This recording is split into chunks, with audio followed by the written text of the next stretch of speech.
Hello again, everyone. Edwin Learnard back once again. In this YouTube astrological segment, I'm going to be talking about Leo relationships, and yes, this does apply and pertain to the Sun, Moon, and Ascendant.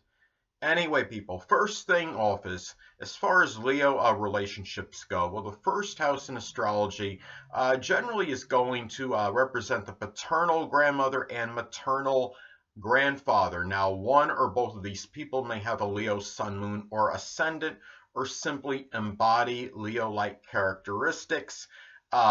This could be, somebody or one or both these people may be very magnanimous, generous, even dramatic, extravagant, might have trouble, some difficulty living within their own income.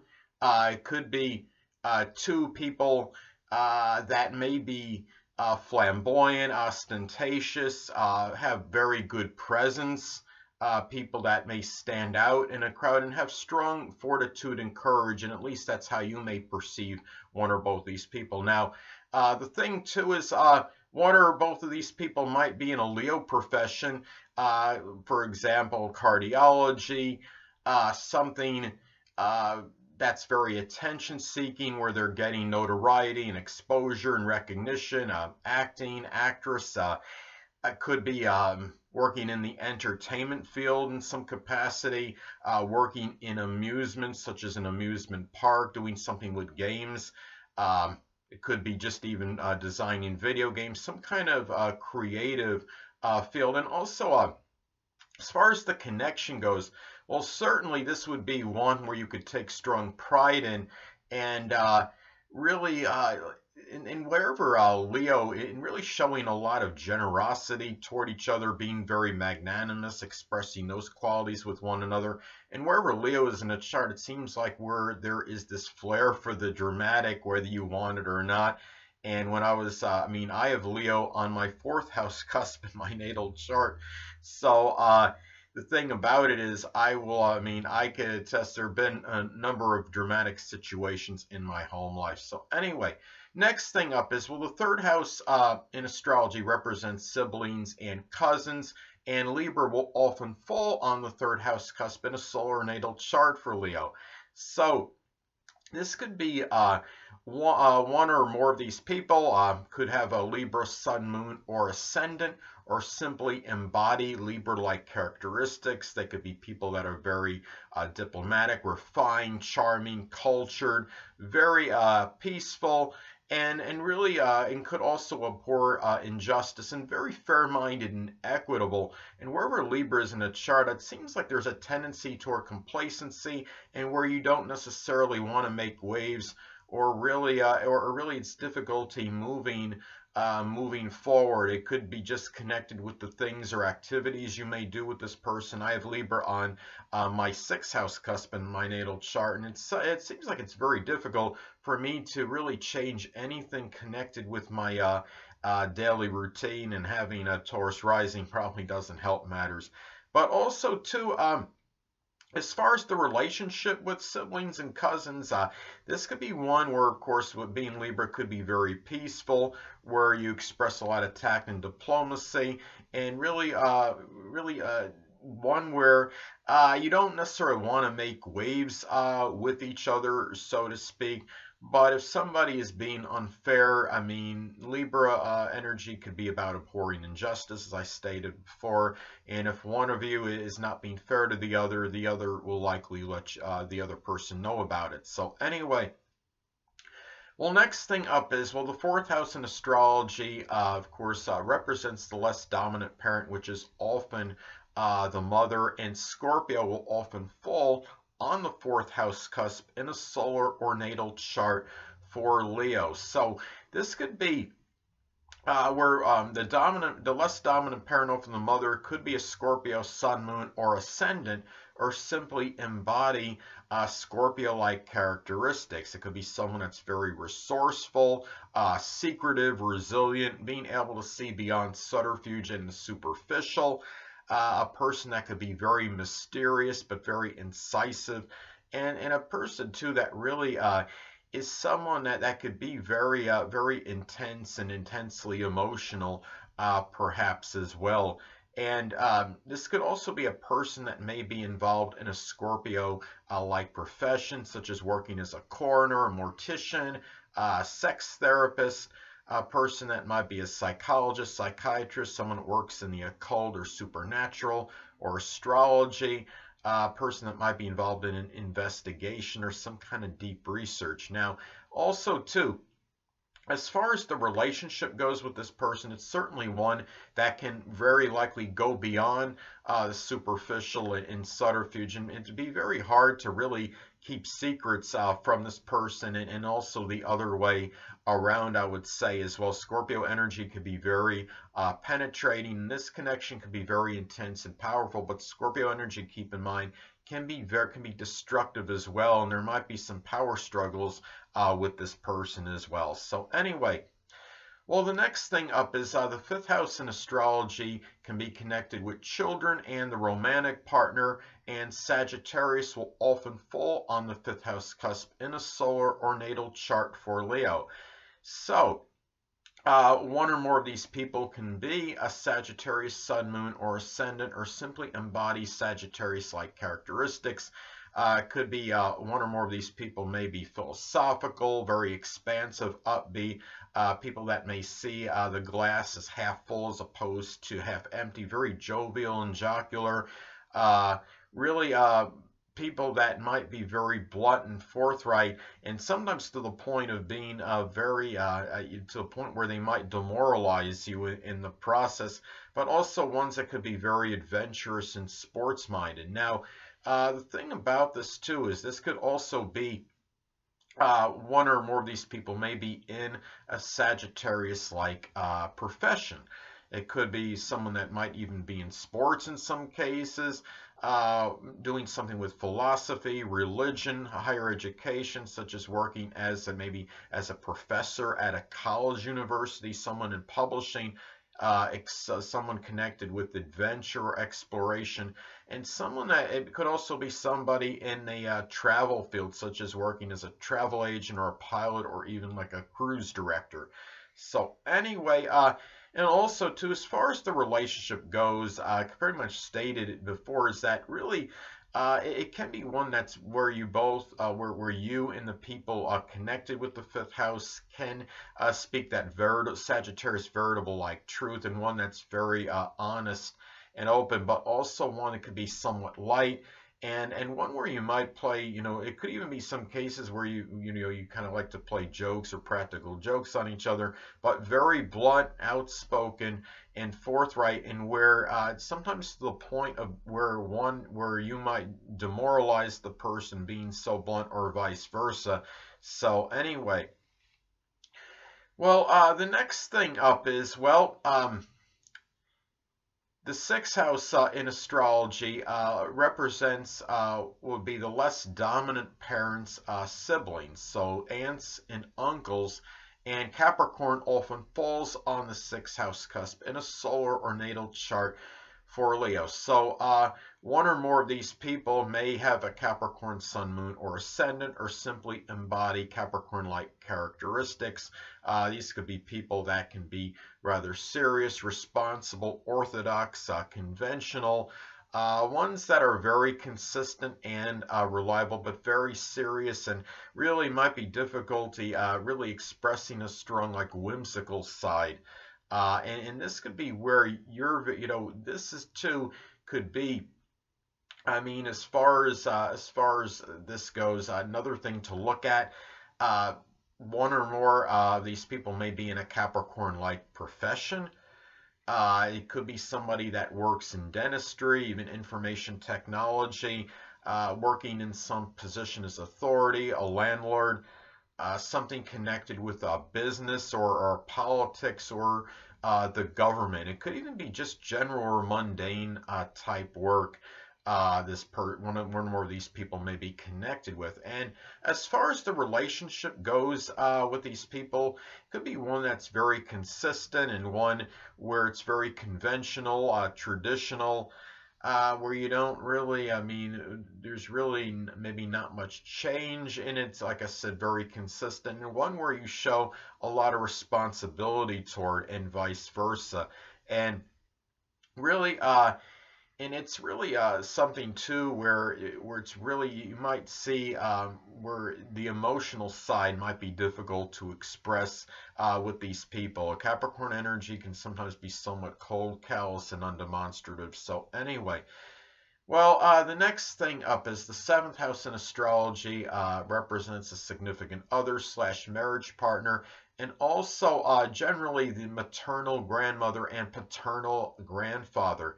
Now, one or more of these people may have an Aquarius, sun, moon, or ascendant, or simply embody Aquarius-like characteristics. These people can be somewhat eccentric, non-conforming, sometimes even rebellious, very innovative, eclectic, ingenious. People that might really be going against the grain, so to speak, and but also people that show strong selflessness and humanitarian qualities. So but yet at the same time might seem somewhat cool, aloof, and detached.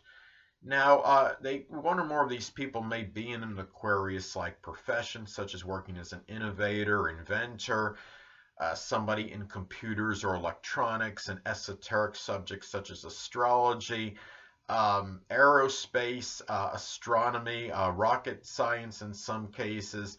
And anyway, well, also too, as far as the connection goes with these people, it could be one where you might see each other maybe as more as friends than anything else, and there could be something unusual or unorthodox about the connection with these people. I mean, with the, let's say for the marriage partner, significant other, it could be a situation where you're not really maybe at home with the person as much as a traditional marriage would go. Or it could be something, as I stated before, you might see that person more as a friend even than anything, and the friendship might dominate the relationship actually. And as far as, you know, just with the maternal grandmother, which is, it's often maternal grandmother, paternal grandfather, and the marriage partner, significant other, you might, it might be connections, one or more of these connections might be somewhat where it's somewhat cool, aloof, and detached. And anyway, well, the next thing up is, well, as far as the eighth house goes in astrology, this represents the sexual partner in the person you're in intimate relationship with, or people you're in intimate relationships with. Now, Pisces often falls on the eighth house cusp in a solar or natal chart for Leo. So one or more of these people may have a Pisces sun, moon, or ascendant, or simply embody Pisces-like characteristics.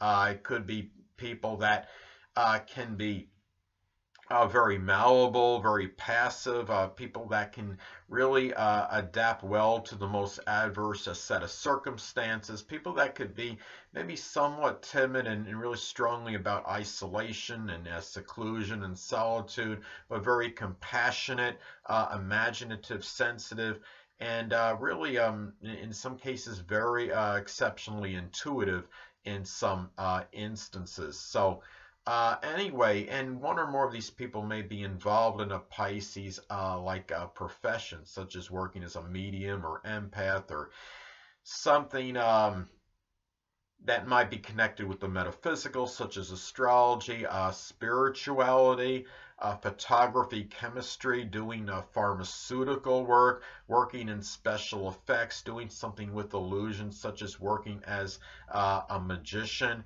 So anyway, and as far as the connection goes, the relationship with these people, it could be one that is very, where you're very idealistic and really about regarding each other, and one where you're willing to overlook certain transgressions and shortcomings, but unfortunately on the negative side, it could be connected with certain deception and duplicity as well, but one where very strong emotions will be expressed, and maybe in one where you might express very strong sensitivity, almost super sensitivity in. So anyway,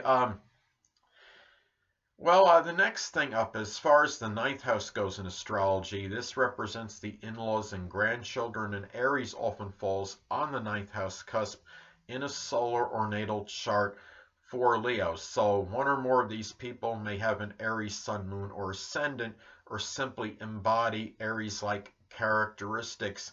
It could be people that are very courageous, have a lot of fortitude, fearlessness, people that are very have strong leadership capabilities, very assertive, forceful, aggressive, but yet very also outspoken as well, and very forthright, and really not mincing words when speaking.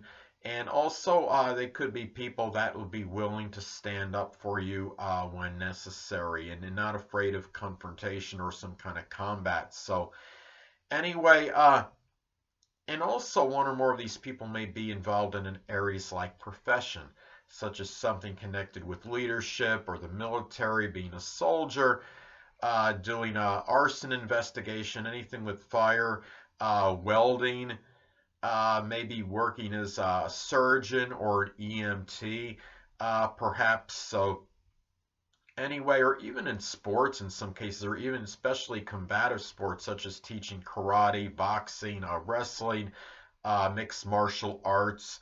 Now, also, too, as far as the connection goes with one or more of these people, it could be one where you really speak your mind, where it's very outspoken and straightforward and direct, and it's really one where things are put out in the open, so to speak. But it's one that can, in some cases, can be contentious and sometimes even confrontational.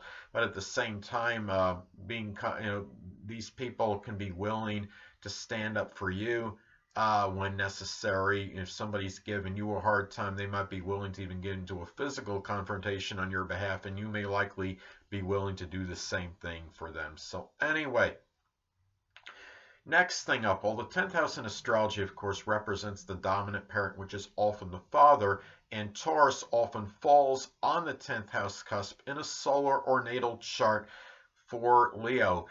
So this person may be someone that has a Taurus sun, moon, or ascendant, or simply embody Taurus-like characteristics. It could be people that this person might be somewhat obstinate, stubborn, unyielding, but be very loyal and steadfast. Maybe you see the person is slow to anger, not easily provoked, but a person that can become downright infuriated when they really reach their point of endurance. And also someone that could be very stolid, steady, and stable as well. And really, in any way, as far as this goes as well, this person might be in a Taurus profession. It could be someone that might be working as a stockbroker, someone in banking or finance, a person that might be involved in cultivation, working as a pawnbroker. I mean, Taurus energy, of course, could be strongly about seeing the value in things, and perhaps even especially things of a material nature. So anyway, also too, as far as the connection goes and relationship with the dominant parent, which is often the father, it could be one that's very steady, stable, and where you express strong loyalty and steadfastness toward each other. One where there's a lot of persistence, but at the same time, the two of you, might have certain issues about getting your own way, and some stubbornness and obstinacy, of course, might be expressed in it. So anyway, the next thing up is, well, the 11th house in astrology. This represents friends and stepchildren, if applicable, and Gemini will often fall on the 11th house cusp in a solar or natal chart for Leo. So this could be really, in some cases, this could be that the friend or at least one friend or one of the stepchildren or one or more stepchildren may have a Gemini sun, moon, or ascendant, or simply embody Gemini-like characteristics. It could be people that are somewhat mercurial, fickle, changeable, very eloquent, have good diction. It could be ones that are very loquacious and talkative, versatile, be able to talk about manifold subjects. Could be people that are very dexterous, have good ability with their hands, being able to do various things with them, talented in some profession connected with the hands. But where Gemini is placed in a chart, it could often be somewhat superficial as well, and the connection with these people might be somewhat light. So anyway, and also too, that Gemini could be connected with vicariousness. So it could be where maybe you might live out some things through these people, through these other persons' achievements or actions, or even vice versa. So anyway, one or more of these people may also be in a Gemini-like profession, such as something connected with communication, such as writing, broadcasting, data, satellite communications, it could be some kind of public speaking, could also be doing something connected with the hands, using dexterity, such as working as an auto or refrigeration mechanic. And also too, as far as the connection goes and the relationship, it could be one where you have a lot of variety and mental stimulation with these people, being able to talk about various subjects.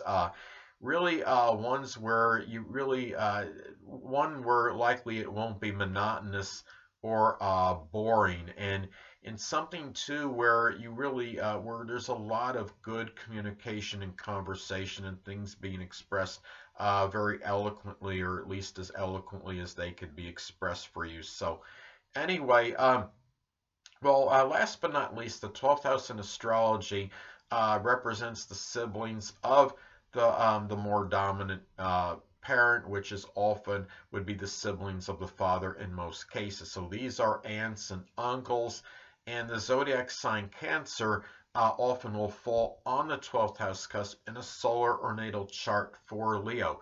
So one or more of these people may have a Cancer sun, moon, or ascendant, or simply embody Cancer-like characteristics.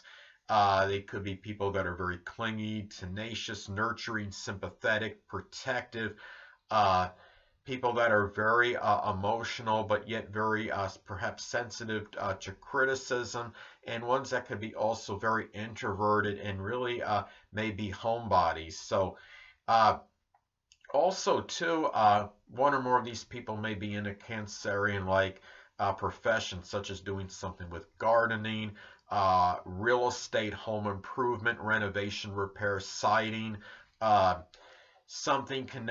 it could be cooking, doing some work, maybe a business in the home, perhaps could be another example, working as a historian, working in a restaurant or some fast food place. Now, also too, as far as the connection goes, with these people, it could be one where it could be somewhat where the people might be clingy, you might be clingy with them, and vice versa, but also too where a lot of tenacity is expressed in a very strong protective urge, but one too where there might be extreme sensitivity expressed in this, and where there's strong sensitivity to that criticism and to ridicule, and in one where it could really, as I stated before, very strong emotions may be expressed, where the feelings might get hurt rather easily. And so anyway, people, that'll conclude this YouTube astrological segment for Leo relationships. And stay tuned next time, where I'm going to be talking about the Chiron Chiron and Aries transit, which is going to start in 2018, this year, of course. Anyway, people, two things I want to get with you on before I head out. Firstly, the stars may impel but do not compel. And secondly, never isolate any single astrological element, aspect, planetary placement, position, configuration, influence, or what have you, and make an analysis of a person, astrologically speaking, based on this alone, because astrologically speaking, the person is the sum of all their components in their natal chart, and not just one. Until next time, people, stay well.